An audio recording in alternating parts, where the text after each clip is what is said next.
Hello everyone, welcome to GS education classes. My name is Geeta. उम्मीद करती हूँ कि आप सब लोग जो है बहुत ही बढ़िया होंगे और अपनी जो तैयारी है बेहतर तरीके से कर रहे होंगे। आज हम डिस्कस करेंगे सीडीपी, बाल विकास एवं शिक्षा शास्त्र का मोस्ट इंपॉर्टेंट टॉपिक समावेशी शिक्षा, इंक्लूसिव एजुकेशन। ये टॉपिक सेकंड है और इस टॉपिक को मैं ऑलरेडी स्टार्ट कर चुकी थी, जिसमें पार्ट 1 में मैंने आप लोगों को इसमें कॉन्सेप्ट के साथ जो है प्रीवियस ईयर के क्वेश्चन सॉल्व करवाए थे। मैंने कहा था पार्ट सेकेंड मैं लेकर आऊँगी, जिसमें प्रीवियस ईयर के क्वेश्चन जो है मैं आप लोगों को करवाऊंगी। इसका मेन कारण था कि इस तरीके से हम क्वेश्चन को करें कि ये टॉपिक जो है ना आपका बहुत ही अच्छे से क्लियर हो जाए, क्योंकि हम सब लोग जानते हैं कि समावेशी शिक्षा, इंक्लूसिव एजुकेशन जो है पूरे 5 मार्क्स का आता है। सी टेट का आपका पेपर 1 हो या पेपर 2 हो, ठीक है। पेपर 1 और पेपर 2 दोनों में ही सीडीपी में 5 मार्क्स का क्वेश्चन आना तय है। और पूरे अगर पेपर मतलब पूरे सब्जेक्ट में देखा जाए, मतलब सी टेट का पूरे सब्जेक्ट, जैसे 5 सब्जेक्ट है तो पूरा मिला दिया जाए तो पूरा आपको जो है 10 मार्क्स के क्वेश्चन देखने को मिल जाएंगे, ठीक है। थोड़ा सा बस घुमा फिरा के पूछा होता है, लेकिन जो है आपको मिल जाएंगे, ठीक है। तो मेरी जो स्ट्रैटेजी है, क्योंकि हम लोग जो है किसकी तैयारी करें 25 प्लस लाने की, जिसमें मैंने आप लोगों को पैडागोजी जो 10 मार्क्स की आती है उसकी जो है किस तरीके से पैडागोजी को सॉल्व करना है वो जो है मैंने आप लोगों को स्टार्ट करवा दिया है। और जो लोग ने वो 7-8 वीडियो देखा होगा ना, उनको पैडागोजी सॉल्व करना भी आ गया होगा है। अगर आप लोगों ने नहीं देखा है तो जरूर देखिएगा, बहुत हेल्पफुल साबित होगा वो। और इसके बाद जो है समावेशी शिक्षा जो कि 5 मार्क्स का आता है, ये हमारा 15 मार्क्स जो है कंप्लीट होने वाला है। 15 मार्क्स का जो है उसमें जो है एक टॉपिक मैंने पियाजे का करवाया है, बाकी जो है आगे बाइगोस्की अपनी नेक्स्ट टॉपिक करवाऊंगी। तो जो बाल विकास है उसको जितने भी इंपॉर्टेंट टॉपिक हैं उनको इतने अच्छे से कराऊंगी कि आपके 15 में से तो 8-10 नंबर अच्छे से आएंगे। मतलब हमारा जो टारगेट है ना 25 प्लस, ये हमें लेकर आना है, ठीक है। तो चलिए स्टार्ट करते हैं बिना टाइम वेस्ट किए। और हाँ, मैं जिन क्वेश्चन को शामिल किया है ना, आप लोगों ने देखा होगा कि समावेशी शिक्षा जो है बार बार आता है। तो पूरे प्रीवियस जो ऑनलाइन पेपर हुए थे, आप लोग कई बार तो कोई क्वेश्चन रिपीट होते हैं, कई बार क्वेश्चन एक जैसे ही मिलता जुलता है। तो मैंने इसमें बेस्ट क्वेश्चन शामिल किए हैं, इनके बाद जो है आपका कॉन्सेप्ट क्लियर हो जाएगा। अगर आप ये कर लिए ना तो इससे आने वाला क्वेश्चन एक भी आपका गलत नहीं होगा। तो चलिए स्टार्ट करते हैं। देखिए पहला क्वेश्चन क्या है, और पूरा टिप्स एंड ट्रिक्स के साथ बताऊंगी, जिससे कि चीजें जो है आप लोगों को अच्छे से क्लियर हो जाए। प्रश्न 1 क्या है, शिक्षक जो समावेशी कक्षाओं की दिशा में काम कर रहे हैं, शिक्षक जो समावेशी कक्षाओं की दिशा में, मतलब जो इंक्लूसिव आप क्लासें हैं, इंक्लूसिव क्लासेस हैं, उसके उस डायरेक्शन को देखते हुए जो शिक्षक काम कर रहे हैं, उन्हें चाहिए कि उन्हें क्या चाहिए कि वो पाठ्यचर्या में जो है अनुकूलन करें, विविध दृष्टिकोण को शामिल करें, अपने स्वयं की अंतर्निहित पूर्वाग्रह की जांच करें, विविधता को एक बाधा के रूप में देखें। तो क्या चाहिए, देखिए अगर एज अ टीचर जो समावेशी कक्षाओं की दिशा में काम कर रहे हैं तो उन्हें चाहिए कि पाठ्यचर्या जो है उसमें एडेप्टेशन, मतलब उसमें अनुकूलन करें, ठीक है। तो ये पॉइंट तो सही है। विविध दृष्टिकोण को देखिए, कभी भी अनुकूलन की बात आती है ना, तो अगर ऑप्शन में देखें तो वो ऑप्शन करेक्ट होता है। विविधता की बात आती है, विविध दृष्टिकोण को शामिल करने की बात आती है, तो याद रखिएगा वो ऑप्शन कभी भी गलत नहीं होता। विविध दृष्टिकोण मतलब क्योंकि व्यक्तिगत विभिन्नता पाई जाती है, मतलब हर एक बच्चे को ध्यान में रखते हुए जो है हमें काम करना है, तो उसके लिए क्या है, विविध दृष्टिकोण होना चाहिए। तो विविध दृष्टिकोण शामिल करें, ये भी ऑप्शन करेक्ट होगा। अपने स्वयं के अंतर्निहित पूर्वाग्रह, मतलब अपने अंदर जो पूर्वाग्रह है, मतलब जो पहले से आपके अंदर जो विचार है उसकी जांच करके वो गलत है या सही है, तो उन पूर्वाग्रहों पर जो है आपको काम करना होगा। तो ये भी बात सही है, ठीक है। विविधता को एक बाधा के रूप में, विविधता को एक बाधा के रूप में आए तो वो ऑप्शन हमेशा गलत होता है। याद रखना, विविधता को एक बाधा के रूप में आपको नहीं देखना है, बल्कि एक मार्गदर्शक के रूप में विविधता को एक सही डायरेक्शन में देखना है हमें, क्योंकि विविधता जो है एक तरह से बच्चों में जो है एक सकारात्मक रूप पैदा करता है। क्योंकि अलग अलग जगह के बच्चे जब एक ही क्लास में पढ़ते हैं तो वो जो है बच्चे जब एक दूसरे से इंटरेक्शन करते हैं तो सभी की संस्कृतियों को जो है समझते हैं, ठीक है। तो यहाँ पे जो डी ऑप्शन है वो गलत है, विविधता को एक बाधा के रूप में हमें नहीं देखना है, ठीक है। तो ए बी सी सही है, तो ए बी सही कहाँ पर है वो देख लीजिए, 4th। तो हमारा यहाँ पे 4th ऑप्शन जो है करेक्ट होगा। नेक्स्ट देखते हैं, ट्रिक्स के साथ बताऊंगी, वो ट्रिक्स याद रखिएगा जहां पे क्वेश्चन में अप्लाई होगा, क्योंकि जैसे पहले वाले क्वेश्चन में जैसे विविधता बाधा के रूप में नहीं है, बाधा के रूप में दिखे तो ऑप्शन हमारा गलत हो जाएगा, ठीक है। सेकंड, समावेशी शिक्षा जो है निम्न में से किन की जरूरतों को पूरा करता है। समावेशी शिक्षा किसकी जरूरतों को पूरा करता है, तो विकलांगता से जो जूझते हैं, ये जूझने वाले विद्यार्थी, ठीक है, ये जूझना है, जूझते विद्यार्थी, या भावात्मक मुश्किलों से जूझते विद्यार्थी। जब मैंने समावेशी कॉन्सेप्ट पढ़ाया था तो आप लोगों को बताया था कि जितने भी जो व्यक्ति है मतलब चाहे वो विशिष्ट बालक हो या क्रियात्मक मतलब कि जो क्रिएटिव चाइल्ड हो या जो विकलांग हो, दृष्टिबाधित हो, उन सब के लिए जो है समावेशी जो शिक्षा है काम करती है। ठीक है, तो समावेशी शिक्षा निम्न से किन की जरूरतों को पूरा करता है? तो विकलांगता से जूझते हैं विद्यार्थी को, बिल्कुल सही। भावात्मक मुश्किलों से जो जूझते विद्यार्थी हैं, मतलब जो इमोशनली वीक हैं, उनके लिए बिल्कुल ये भी सही है। वह विद्यार्थी जो प्रतिभा संपन्न है, उनके लिए भी काम करता है। निम्न सामाजिक आर्थिक स्तर से आने वाले विद्यार्थियों के लिए, तो ये भी बात सही है। कहने का मतलब है कि जो समावेशी शिक्षा है इन सबके लिए काम करता है। और यहाँ पर इसका मेन कारण क्या है? क्योंकि समावेशी शिक्षा का मेन उद्देश्य यही है कि अलग अलग तरह के बच्चों को एक साथ लेके, मतलब कि जो सामान्य बच्चे हैं और जो विशिष्ट बच्चे हैं, सबको जो है एक साथ लेके चलना, एक साथ एक जगह पर जो है शिक्षा देना, जिससे कि उनके अंदर जो है आत्मविश्वास की भावना बढ़े, उनके अंदर जो है एकता की भावना बढ़े। तो इस समावेशी कक्षा का जो है समावेशी शिक्षा का मेन उद्देश्य यही है। तो समावेशी शिक्षा निम्न में से किसकी जरूरतों को पूरा करेगा? तो ये सबकी, विकलांगता हो या जो इमोशनली वीक चाइल्ड हो उनके लिए, या विद्यार्थी जो बहुत ही ज़्यादा प्रतिभा संपन्न हो वो हो, या निम्न सामाजिक आर्थिक स्तर से आने वाले जो विद्यार्थी हैं उनके लिए। ठीक है, जो वंचित विद्यार्थी हैं उन पे भी काम करता है समावेशी शिक्षा। तो ए बी सी डी तीनों चारों सही है, तो यहाँ पे हमारा ऑप्शन जो है 4th करेक्ट होगा। उम्मीद करती हूँ ये क्वेश्चन क्लियर हो गया होगा। अगर ये क्वेश्चन आप लोगों ने अच्छे से कर लिया ना, तो इसके बाद जो है समावेशी से आने वाला कभी भी कोई भी टॉपिक आपका गलत होगा ही नहीं, क्वेश्चन गलत होगा ही नहीं। थर्ड क्वेश्चन देखते हैं, निम्न में से कौन से शिक्षा शास्त्रीय प्रावधान एक दृष्टिबाधित विद्यार्थी की जरूरत के अनुसार उपयुक्त समायोजन है? दृष्टिबाधित की बात कर रहे हैं। कक्षा में गैर जरूरी बाधाओं को हटाना, बिल्कुल सही बात है। अगर दृष्टिबाधित कोई बच्चा है, विद्यार्थी है, तो उसकी उसकी ज़रूरत के अनुसार अगर आपको समायोजन करना है तो आपको ये ध्यान रखना होगा कि कक्षा में जो गैर जरूरी बाधाएं हैं, मतलब कि कोई गैर जरूरी सामान है जिससे बच्चे को बाधा आ सकती है, वो गिर सकता है, तो उन सब सामान को जो है हटाना। तो गैर जरूरी जो बाधाएं हैं उनको हटाना। यहाँ पे बाधाओं से मतलब है कि जो भी बच्चे को प्रॉब्लम कर सकती है, मतलब कि मान लो सामने चेयर है तो उसको साइड करना। तो इस तरीके से जो है, ये तो सही बात है। विभिन्न प्रकार का दृश्य प्रस्तुतिकरण देना। देखिए, कितना भी दृश्य प्रस्तुतिकरण, जब दृष्टि बाधित है, बच्चे को दिखाई नहीं दे रहा, तो ये तो ऑप्शन आपका होगा ही नहीं। बहुत से विज्ञप्ति पत्रक देना। अब इससे क्या होगा? आप पत्रक देना, वो पढ़ सकता है जब देख ही नहीं सकता। संकल्पनात्मक चित्रण हो जिसमें, तो चित्रण का क्या ही मतलब होगा जब वो देख ही नहीं सकता, तो ये भी ऑप्शन गलत होगा। कक्षाई अधिगम को परिशिष्ट करने के लिए अभिलिखित सामग्री।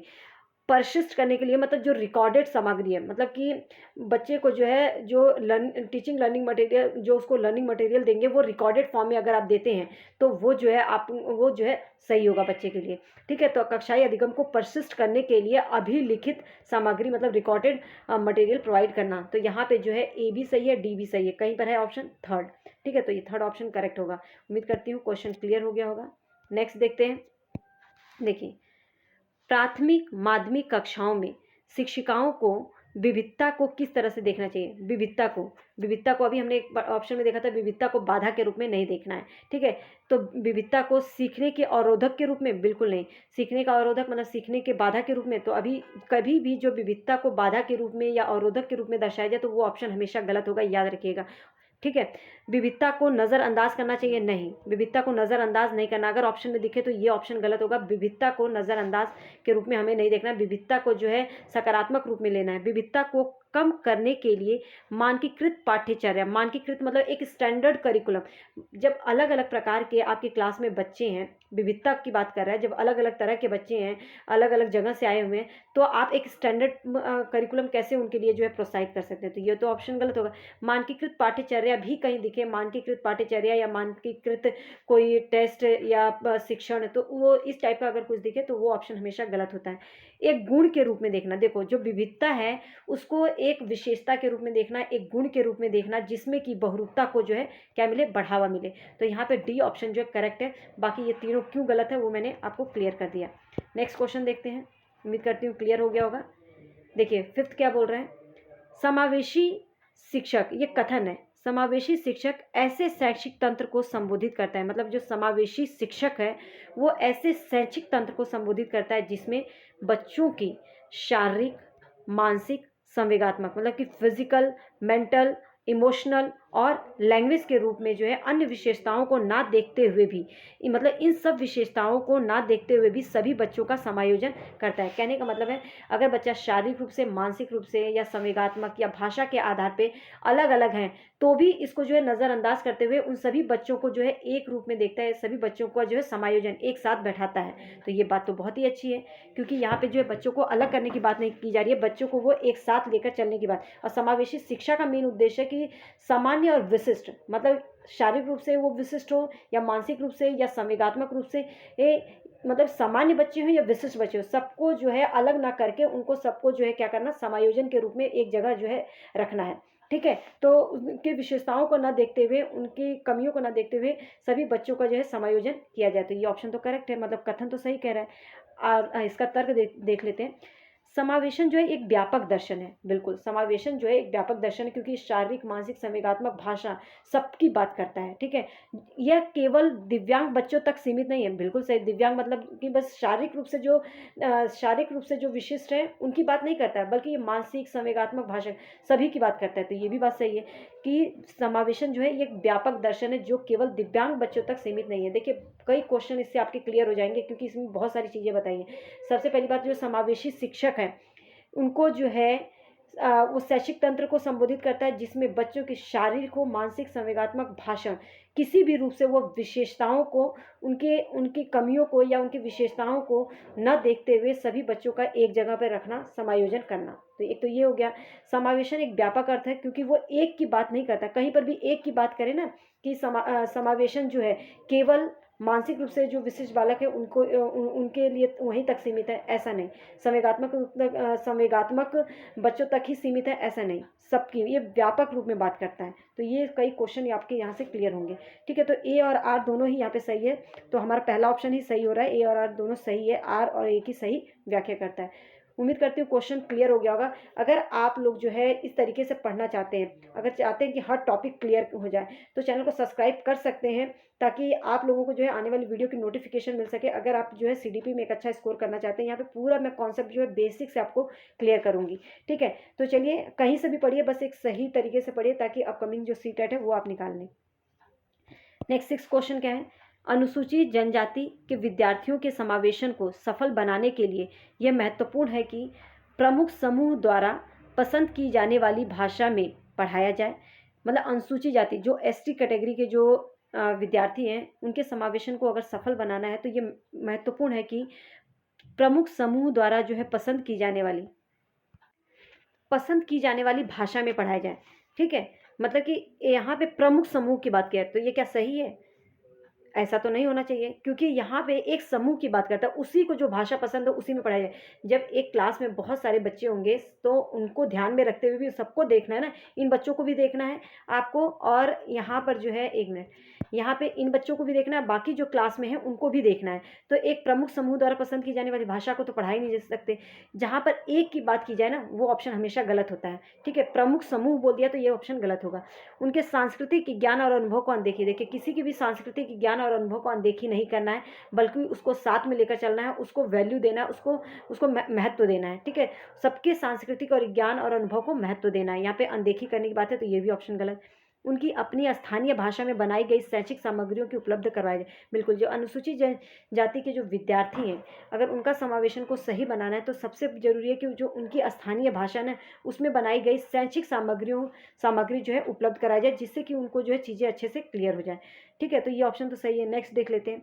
विद्यालय और उनके समुदाय के बीच सामाजिक दूरी अगर कायम रखा जाएगा तो क्या वो सही होगा? तो ये ऑप्शन तो गलत है। यहाँ पे केवल एक ही ऑप्शन हमारा सही है, सी। नेक्स्ट देखते हैं 7th क्वेश्चन क्या बोल रहा है। निम्नलिखित में से दृष्टिबाधित विद्यार्थियों में समावेशन में कौन सा एक बाधक है? ये तो अच्छे से कर लेंगे आप। रिकॉर्ड की गई श्रव्य सामग्री, ये तो सही बात है। बाधक पूछा है, दृष्टिबाधित विद्यार्थियों के समावेशन में बाधक है। ठीक है, तो यहाँ पे श्रव्य सामग्री की बात कर रहे हैं, तो ये तो सही है। ब्रेल लिपि द्वारा पुस्तक, ये भी बच्चों के लिए, उनके लिए सही है। दृश्यात्मक सहायक सामग्री मौखिक वितरण, या देखिए दृश्यात्मक सहायक सामग्री उपलब्ध करवाने की बात नहीं कर रहा, बल्कि दृश्यात्मक सहायक सामग्री को मौखिक वितरण बता रहा है, तो ये भी सही है, क्योंकि मौखिक रूप से तो बच्चा समझ ही सकता, देख नहीं सकता ना। लिखित मुद्रित सामग्री, तो लिखित मुद्रित सामग्री जब बच्चा देख ही नहीं सकता तो उसके लिए कैसे सही हो सकता है? तो यहाँ पर जो है आपका जो है क्या पूछा है, समावेशन में कौन सा बाधक है, तो डी, लिखित मुद्रित सामग्री, ये बाधक होगा, बाकी तो उसके लिए सहायक होंगे। नेक्स्ट देखिए अभिकथन क्या बोल रहा है, 8th क्वेश्चन, वंचित समूह के विद्यार्थियों के समावेशन को सफल बनाने के लिए यह महत्वपूर्ण है। वंचित समूह के जो विद्यार्थी हैं उनको अगर समावेशन, उनको जो है समावेशी कक्षा में शामिल करना है तो उसके लिए महत्वपूर्ण है कि उनकी संस्कृति के पहलुओं को विभिन्न गतिविधियों के माध्यम से शामिल किया जाए। मतलब उनकी संस्कृति जो है उसके, उनकी संस्कृति के पहलुओं के आधार पर जो है विभिन्न गतिविधियों को शामिल किया जाए। तो ये तो जो वंचित समूह की सामग्री वंचित समूह के जो विद्यार्थी हैं पहले ही उनको जो है हाशिए पर हटा दिया गया, हाशिए पर ढकेल दिया गया। तो अगर उन विद्यार्थियों को समावेशन को अगर सफल बनाना है तो ज़रूरी है कि जो उनकी संस्कृति के पहलुओं को, वो जो भी गतिविधि, जो भी चीज़ें की जा रही हैं उसमें जो है शामिल किया जाए। तो इससे क्या है, उनके अंदर जो है एक सकारात्मकता पैदा होगी कि उनको जो भी महत्व दिया जा रहा है। ठीक है, तो ये बात तो सही है। तर्क क्या बोल रहा है, अपनेपन का बोध होगा। बिल्कुल, अगर उनकी संस्कृति को शामिल करेंगे, उनकी संस्कृति के जो पहलुओं को, विभिन्न जो उनकी जो गतिविधि होती है उसके माध्यम से जो है उनके अंदर क्या होगा, अपनापन की भावना आएगी कि उनको भी जो है महत्व मिल रहा है। तो इसको अभिप्रेरित अगर करते हैं तो ये चीज़ जो भी, ये भी सही है। ठीक है, तो यहाँ पे दोनों जो कथन है और तर्क ये दोनों ही सही है। तो यहाँ पे देखते हैं, देखिए ए और आर दोनों सही है, आर ए की सही व्याख्या करता है। तो मतलब हमारा ए ऑप्शन जो है यहाँ पर करेक्ट होगा, क्योंकि यहाँ पर जो भी हाशिए पे ढकेले गए विद्यार्थी हैं, वंचित समूह के विद्यार्थी हैं, अगर उनके समावेशन को सफल बनाना है तो ये सबसे ज़्यादा जरूरी है कि उनकी संस्कृति के पहलुओं को विभिन्न गतिविधियों के माध्यम से शामिल किया जाए, उनकी जो संस्कृति है उसको महत्व दिया जाए। इससे अगर उनकी संस्कृति को महत्व दिया जाएगा तो बच्चों में अपनेपन की भावना आएगी और इससे जो है वो लोग भी जो है एक उनके अंदर आत्मविश्वास आएगा, उनके अंदर सकारात्मकता आएगी। ठीक है, तो इसलिए जो है सही है, दोनों ही सही है। एक्सप्लेनेशन में थोड़ा सा वो हो जाता है और अगर कई बार होता है कि मैं जल्दी जल्दी बोल देती हूँ, तो उसको मत ध्यान दीजिएगा, जो मैं बोलती हूँ उस पर जाइएगा कि उस जो एक्सप्लेनेशन है ना वो बहुत ज़्यादा ज़रूरी है। अगर वो समझ गए ना तो आपका क्वेश्चन गलत होगा ही नहीं, और ये बहुत ही बेस्ट क्वेश्चन मैंने निकाले हैं। ठीक है, देखिए विविध शिक्षार्थियों वाली कक्षा में, विविध शिक्षार्थी मतलब अलग अलग जगह से आए हुए शिक्षार्थियों वाली कक्षा में शिक्षकों को क्या चाहिए, ऐसे पाठ्यक्रम का पालन करें जिसमें वह कक्षा में बच्चों की सांस्कृतिक और भाषा को शामिल करें। ठीक है, रूढ़ियों और पूर्वाग्रहों को देखिए, इसको बढ़ावा देना, रूढ़िबद्ध बातें हैं, ठीक है, उनको या पूर्वाग्रहों को बढ़ावा देना। तो ये इस टाइप का दिखे ऑप्शन, तो वो गलत होगा। बच्चों के मानक आधारित, मैंने बताया था ना, मानक आधारित मानकीकृत पाठ्यचर्या या मानकीकृत आधारित प्रशिक्षण देना, ये कठोर संरचनाएं बनाई, ये तो आपका गलत ही होगा। योग्यता के आधार पर अलग संकाय बनाई, उनकी योग्यता के आधार पर उनको अलग अलग बांटना, ये भी अलग करने की बात कर रहा है, तो ये भी आपका गलत होगा। तो यहाँ पे ये तीनों ऑप्शन तो गलत होंगे। ठीक है, अगर विविध शिक्षार्थी वाली कक्षा में शिक्षकों को चाहिए कि ऐसे पाठ्यक्रम का पालन करें जिसमें वह कक्षा में बच्चों की सांस्कृतिक और भाषा को जो है शामिल करें। ठीक है, उनकी संस्कृति और भाषा को जो है क्या करें, शामिल करें। ये ऑप्शन जो है करेक्ट होगा। नेक्स्ट देखते हैं, समावेशी शिक्षा का दर्शन क्या देखो, समावेशी शिक्षा का दर्शन, जो समावेशी शिक्षा है वो क्या बताता है, बहिष्कार के सभी आचरण को बहिष्कार को नहीं भाई, सम्मिलित करने को बात करता है, समायोजन की बात करता है। ये तो पहले ही ऑप्शन गलत हो गया।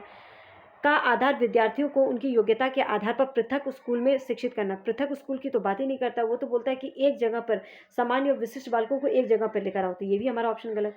केवल उन्हीं बच्चों तक सीमित है जो दृष्टिबाधित और श्रवण बाधित, अभी हम पीछे डिस्कस किए थे कि एक के लिए नहीं बल्कि इसका समावेशी शिक्षा का जो रूप है वो बहुत ही व्यापक है। ठीक है, अपवर्जन की सभी नीतियों व आचरणों को चुनौती देता है। बिल्कुल डी जो है यहाँ पे करेक्ट होगा, बाकी तीन गलत क्यों है बता दिया। हाँ, एक विधिगत कक्ष में जिसमें विभिन्न योग्यता वाले विद्यार्थी हैं, शिक्षक को क्या चाहिए, देखिए एक ऐसी कक्षा जिसमें अलग अलग तरह की योग्यता वाले विद्यार्थी हैं, तो एक एज अ टीचर को क्या चाहिए, एक टीचर को क्या चाहिए, सबके लिए एक जैसा की बात करिए। जब बहुत अलग अलग तरह की अलग अलग योग्यता वाले विद्यार्थी हैं तो एक जैसे शिक्षा की शास्त्र की तो बात ही नहीं कर सकते, एक तरह से पढ़ाने की तो बात ही नहीं हो सकती है। तो ये ऑप्शन तो ऐसे ही गलत होगा। एक जैसा बोल दिया, एक जैसा दिख जाए ना, ऑप्शन गलत। सीखने सिखाने के लिए विविध सामग्री का, विविध की, जहाँ पर भी ऑप्शन में अगर विविधता की बात की जाए, विविध सामग्री हो या मतलब विविध दिखे ना, तो वो ऑप्शन हमेशा करेक्ट होता है। ठीक है, उसको नहीं भी पढ़ोगे तो जो भी चल जाएगा, लेकिन क्वेश्चन को ध्यान से पढ़ लेना, क्वेश्चन क्या पूछा है उसके अकॉर्डिंग ही आंसर करना है। शिक्षण देखिए, शिक्षण केंद्र शिक्षक करना चाहिए, मतलब ये एक तरह से इसका कहने का मतलब है कि शिक्षक केंद्रित होना चाहिए, तो ये भी गलत हो गया। परीक्षाओं को और केंद्रित शिक्षण करना चाहिए, मतलब परीक्षाएं जो है उसको जो है वैल्यू देना चाहिए, परीक्षाओं को परीक्षा केंद्रित जो है शिक्षण होना चाहिए। तो परीक्षा को जो है कभी भी कोई शिक्षा जो है परीक्षा केंद्रित नहीं होनी चाहिए। हमारी जो शिक्षा है वो चाइल्ड सेंटर्ड होना चाहिए। ठीक है, तो परीक्षा केंद्रित शिक्षण करना चाहिए, ये भी गलत होगा। तो यहाँ पर एक ऑप्शन सही है, 1 मिनट गला सॉरी। तो कौन सा आंसर हमारा यहाँ पे सही है? यहाँ पे बी। ठीक है, सीखने सिखाने की विविध सामग्री का इस्तेमाल करना चाहिए। तो ये उम्मीद करती हूँ कि ये सभी क्वेश्चन जो है आपको अच्छे से क्लियर हो गए होंगे। अगर वीडियो पसंद आई हो तो प्लीज़ हिट लाइक बटन और लोगों के साथ शेयर कर दीजिए जो लोग भी सेल्फ स्टडी कर रहे हैं, ताकि उन्हें एक हेल्प मिल सके। उम्मीद करती हूँ कि जो चीज़ें मैंने समझाई वो आप लोगों को समझ में आ गया होगा। समावेशी शिक्षा हमारा खत्म हो गया। नेक्स्ट जो है मेरा टॉपिक रहेगा वो बाइकोस्की करवाऊंगी, और आप लोगों को बताती हूँ कि पैडागॉजी किस तरीके से सॉल्व करना है, इसका तरीका मैं जो है सिखाना शुरू कर दी हूँ, जिसमें कि मैं 8 प्रैक्टिस सेट आप लोगों को करवा चुकी हूँ। अगर वो कर लेते हैं ना तो आप देखेंगे कि आप खुद जो है कर पा रहे होंगे, क्योंकि मैंने उसे पूरा टिप्स एंड ट्रिक्स के साथ आप लोगों को चीज़ें बताई है। नेक्स्ट जो है हमने समावेशी शिक्षा भी कर दिया, मतलब ये 15 मार्क्स जो है हमारा कहीं ना कहीं कंप्लीट हो गया। 15 मार्क्स में हमें काम करना है, सीडीपी में 25+ लाना है। इसके लिए जो मैंने स्ट्रैटेजी बनाई है, अगर उसके अकॉर्डिंग चलते हैं तो ज़रूर आप जो है इतना स्कोर करेंगे। All the best. बस अच्छे से पढ़ते रहिए, कहीं से भी पढ़िए। मैं बार बार बोलती हूँ कि बस एक सही डायरेक्शन में पढ़ें ताकि अपकमिंग जो सीटेट है वो निकाल लें। All the best.